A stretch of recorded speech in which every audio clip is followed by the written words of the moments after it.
Hello, everybody, and welcome back to the Below the Line podcast presented by Wicked Mix Holiday and Winter Editions. If you're looking for a late stocking stuffer, head on over to moonlightmixes.com. Get your hands on some Wicked Mix Holiday and Winter Editions. Trust me, I tasted them.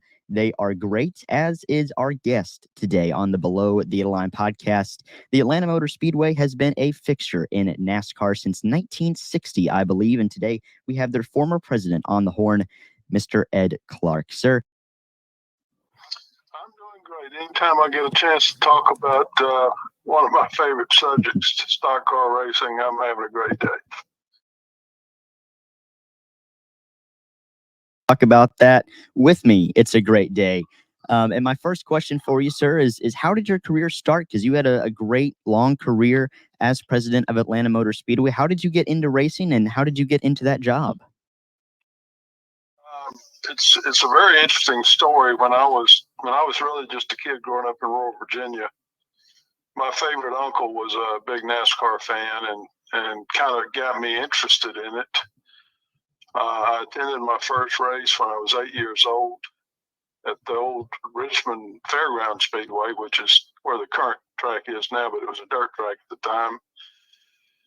Started covering races for a little biweekly newspaper I worked at after school when I was in school, and did that in high school and on into college. I attended Virginia Tech and wrote for a little paper there.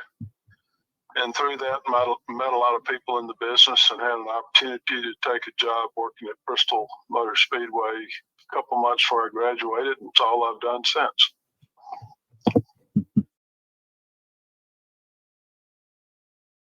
How did you come to be the president of Atlanta Motor Speedway? Because obviously you had enough experience where they felt you were the man for the job. How did that whole deal kind of come about? I worked at, I'll kind of go back. I started at Bristol in 1977. That track was sold to a couple businessmen out of Nashville, Tennessee. Shortly after that, they got the lease at the Nashville Speedway there. So in 1979, I began working at both Nashville and Bristol. Became track manager for the track in Nashville during the year of '79, and did that for a couple of years. Before 1981, I went to work for our company, Speedway Motorsports, at Charlotte Motor Speedway. And at the time, that was the only track our company had. In 1990, we purchased Atlanta, and I guess summer of 1992, they asked me to come down and be the general manager. And so, I think I had a total of, I believe it was 29 years working with the Speedway, still doing some work for the Speedway, some project work. And, I got to do something everybody would love to do, and got to do something that wasn't like a job. It's just a pleasure to do day in and day out. In your life, and you talk about having a long career, and every long career, in my opinion, is deserving of a great retirement party. And from what I read, your retirement weekend was slightly ruined by something that I think we all remember. Of course, the COVID-19 pandemic. I remember sitting down on the couch as a younger kid and getting so excited to watch practice because, oh no, the NBA is canceled, baseball's canceled. Oh, I still have NASCAR. And I turn on Fox Sports and they say, no, we no longer have NASCAR. But what was it like having your retirement weekend and that whole situation for you? Because you still kind of had a job to do there. What was that whole situation like, dealing with COVID right in the middle when you were supposed to be kicking back and celebrating the end of your great career? Certainly not the way I expected that it would all end. So it was our NASCAR weekend. The transporters were in the infield. The cars were in the infield. And we got a call from NASCAR that, hey, we may be changing the plan for the weekend a little bit. A few hours later, the call was, we may be running the race without fans. Oh, goodness. So, we kind of went into how's this going to work mode. We had a lot of huddling up, a lot of meetings. And before we could even get any word out about that decision, they called and said, we're not going to race at all. And the day all that happened was the day of my retirement dinner. So it got called off, and basically we all packed up, went home, and none of us were even there that weekend. It was the most bizarre thing when we did finally run the race. You know, like so many events that year, we ran it with no people in the stands, and that was the most bizarre race I think I've ever attended in my life. I didn't have anything to do, nobody to take care of, nobody there. And it was quite an unusual way to go out, to say the very least. Brings up having the worst retirement weekend ever. I think you can probably win that debate, because I can't imagine having this whole thing planned out. You get to ride off into the sunset, get to see the sport that you love race to the track that you were the boss of for so long on your retirement weekend, and then it just gets wiped off just like that. Like you said, within the span of a few hours. And it's incredible for me to think about that, because we all think as fans, like, oh no, there's no NASCAR, no entertainment. But I can't imagine people like you and all the other bosses of these other tracks saying, okay, financially, what's this going to do? What is this going to do in future years? Just, I can't imagine the mental process behind all of that. But I'm glad I wasn't in your position there, because I would not have known what to do. My next question for you, and I'm not sure that weekend's going to be up there, but do you have a favorite memory from your tenure as president of AMS? Well, if I had to pick one, I would say it was actually my very first race that I was the manager of the Speedway there, the fall race of 1992.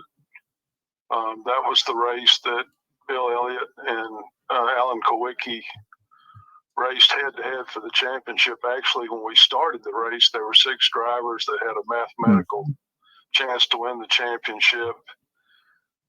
And those 2 guys really raced and dueled all day long. And it really came down to, if Bill Elliott had waited one more lap to pit and led one more lap, he won the race. Alan finished second. Alan won the championship, but leading one lap made the difference in which driver won the championship after an entire season of racing. It was one of the greatest championship duels of all time, if not the greatest. A couple of other things were happening that weekend. A guy named Richard Petty retired, ran his last race. A guy named Jeff Gordon ran his very first Cup race. So there were so many storylines that weekend that made it really special. The race was great. The build up to Richard's retirement was like nothing I'd ever seen. Of course, it's my first race. I'd never done a race in Atlanta, and I'm learning all along as we went. So many great memories from that weekend, though, and it was really special, and I was just privileged, really, just to be a little small part of it. I think you could win the debate of, who had the best first day on the job ever. To have your first race not only be the retirement of, in my opinion, the greatest man to ever drive a NASCAR stock car, the first race of a man who would soon be entered in those greatest of all time lists, and then to have a 6-way championship battle between, I'm probably going to miss one here, Davey Allison, Mark Martin, Bill Elliott, Kyle Petty, Alan Kowicki. There's one more I can't quite remember the name of right now, because of course I can't. But to have a 6-man championship battle, which, we have the championship 4 now, but we had a championship 6 in 1992. To see that happen, your first race on the job, I can't imagine the feeling that you had. And, maybe not every race in every championship chase event in Atlanta lived up to that hype, but that's certainly one of the greatest, if not the greatest race in NASCAR history ever. And you got to have that be your first race as manager. For you, sir, is somebody who's currently a president or a general manager and owner of a racetrack, or if there's anybody looking to get into the motorsports field, what would that advice from yourself be? Well, I would say if you're looking to get in the field, you have a passion for it, and I think people who are passionate about what they do, number one, it's not like work, and it's a lot of fun, and you can make it as much fun as you like to make it. I tell people this all the time: follow your passion. Young people ask me all the time, how do I get into the sport? You know, what would I need to do to get my foot in the door? And I tell them all the time, it's going to be somebody. Why shouldn't it be you? and never doubt yourself. If you want to do this badly enough, you will find a way. Whether you have to start out as a volunteer in the media center or whatever you do, you will find a way to follow your passion and get there. I see so many people working in the business now that I knew when they were young, and you could just tell they were special, they were different, and that's what it takes to cut through the clutter and seize upon one of those opportunities. The good news is today there are many more jobs in the sport than there were back in the 70s when I came along. There were very few jobs to be had, so there's a lot of opportunity out there. Go out, introduce yourselves, get to know people in the sport. You never know when an opportunity is going to come along and someone you've shaken hands with or just introduced yourself to might think of you and recommend you for that position.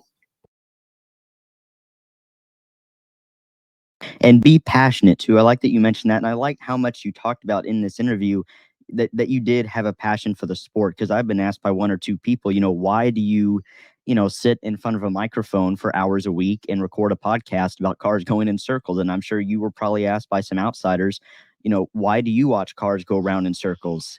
And that's a very simple way to put it. It's a very simplistic way of looking at the sport.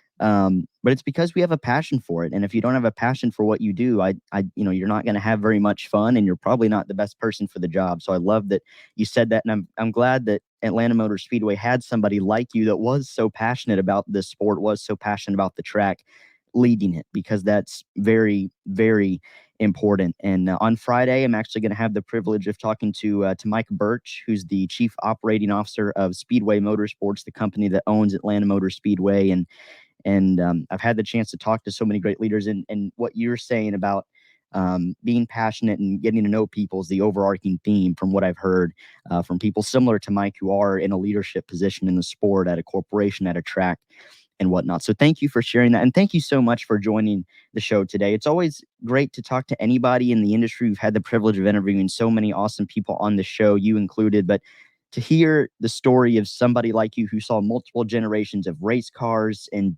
got to see, 3 decades almost of racing at Atlanta and racing in general. It's great to get stories like yours out there. So thank you so much for joining. Certainly my pleasure, and you'll enjoy the conversation with Mike. He gets to work with teams of people like me that are passionate about what they do all across our great company, and he's a leader to all of them, and you'll enjoy the conversation with him. For joining us today. Thank you for your service, not just to the Atlanta Motor Speedway, but to NASCAR, to racing as a whole, and kind of paving a way forward for all of us who want to be involved in the sport. Just thank you so much for what you did. And hopefully this interview serves as a thank you, better than a virus-filled weekend in March of 2020 where you couldn't see anybody and everything probably had to be done over Zoom. But just thank you so much for joining the show. It's been my pleasure. Hope we get a chance to do it again. Absolutely.